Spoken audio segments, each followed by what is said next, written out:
사사기 17장 강해 순복음한 성교회 함동근 목사님께서 전하시는 사사기 강해 사사기 17장입니다. 사사기 17장 강해 미가의 신상 숭배와 레위 소년 제사장. 사사기 17장은 미가라는 한 개인이 그 어떠한 우상이든지 만들지 말라는 율법을 어기고 신상을 만들고 더욱이 오직 하나님을 위한 사역을 위해서 구별된 레위인을 개인적으로 고용하여 신상 숭배 제사장으로까지 삼아 율법 조항을 철저히 모독하고 있음을 보도한다. 당시 종교적, 사회적 세태일 당시 희망이 있던 실로가 이스라엘의 종교적 중심지 역할을 해주지 못함으로 인해 이스라엘 백성들의 신앙이 개인주의화되었고 또 가나안의 이방 종교의 영향으로 그 신앙이 크게 변질되었다. 이 전국에 흩어져 종교적, 사회적 중심 역할을 담당했어야 할 레위인들이 근거지를 잃고 방황했다. 이는 이스라엘 백성들이 개인 생업을 포기하고 하나님의 일만을 담당할 레위인들을 부양해야 할 종교적 의무를 실행하고 있지 않았기 때문이었다. 민삼 15, 78절 3 일반 백성들이 모세 율법에 대해 거의 무지한 연유로 인해 하나님의 법도를 무시한 채 임의로 종교 의식을 행했다. 이로써 우리가 구원에 이르기 위해서는 하나님의 무조건적 용서와 거듭 참으시는 크신 사랑과 우리 죄의 대가를 대신 치러주시는 구속의 은혜가 요청된다. 하나님은 이 모든 것을 택한 성도를 사랑하시는 마음으로 우리 주 예수 그리스도를 통하여 다 채워주셨다. 롬3 23, 24절 그리고 구약시대의 많은 언약과 예표를 통하여 직접 간접으로 예수의 구속 사역을 예언해 오셨고 또 이를 성취해 주셨다. 사사기 17장 강의 각 절의 내용 및 영적 의미. 사사기 17장 1-6절 미가의 신상 본문은 훗날 우상 숭배의 원상 역할을 했던 사실 8시 31분절 미가의 신상이 만들어지게 된 사건의 발단은 미가가 모친의 돈 1,100을 훔치면서 시작된다.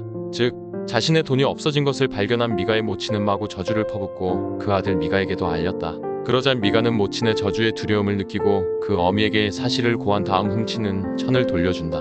12절 이에 미가의 모친은 심히 기뻐하며 그중 일부를 취하여 우상을 만들었다.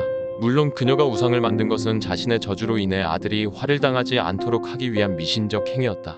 34절 그러자 미가는 한 걸음 더 나아가 예복과 드라빔을 만들어 자기 아들에게 입히어 자기 신당을 관리할 제사장으로 삼았다. 6절 당시 종교 정치적 상황은 종교적으로 야훼신앙과 이방의 우상 숭배 신앙이 혼합된 종교적 혼합주의가 심각했다. 이 이스라엘의 진정한 왕이신 하나님이 그들의 통치자였음에도 불구하고 단지 눈에 보이는 왕이 없었다는 이유로 하나님의 율법을 거역하고 불순종하는 시대였다. 6절 아무튼 미가와 그의 모친은 가증한 신상을 만들어 섬기면서도 그것이 진정으로 하나님을 섬기는 도리라 생각할 정도로 영적 무지에 빠져 있었다. 로밀 21-23절 또한 대부분의 백성들도 우상 숭배, 상업주의적 신앙 10절, 산열 8시 19분, 20절, 미신적 신앙 18, 5, 14절에 빠져 있었다. 오늘날도 우리는 돈과 명예와 권력 등을 하나님보다 더 위하고 있는 심각한 위기의 때임을 알아야 한다. 마사 12, 13시 29분 30절, 막사 26-29절 사사기 17장 7-13절 미가의 제사장 미가는 때마침 거할 곳을 찾지 못하고 베들레헴을 떠나 방황하던 레위 소년을 발견한다. 7-9절 그리하여 그에게 해마다 은열과 의복 한 벌 그리고 식물을 주기로 약조하고 10절 그를 데려다가 자기 집의 제사장으로 삼았다. 11-13절 교훈일 당시 레위인들은 그들의 직분을 사명이라기보다 직업으로 여기고 있었다.